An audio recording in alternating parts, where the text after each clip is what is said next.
Suspend DSP गिरफ्तार, jail मुंतकिल।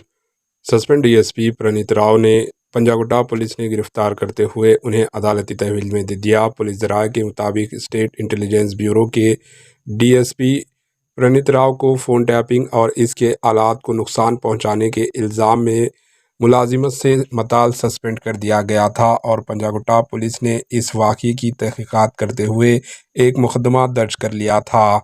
कल प्रणीत राव को गिरफ्तार करके नामपल्ली कोर्ट के जज की क़यामगाह पर पेश किया गया, जहां मजिस्ट्रेट ने मुलजिम को 14 दिनों के लिए अदालती तहवील में दे दिया। इस वाक़ये की तहक़ीक़ात Jubilee Hills assistant commissioner police P Venkatagiri की निगरानी में की जा रही है।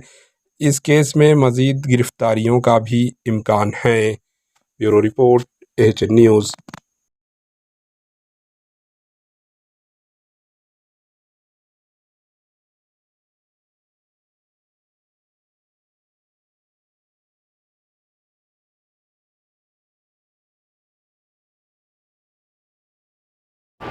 एएचएन न्यूज़ को लाइक करें, शेयर करें और सब्सक्राइब करना ना भूलें।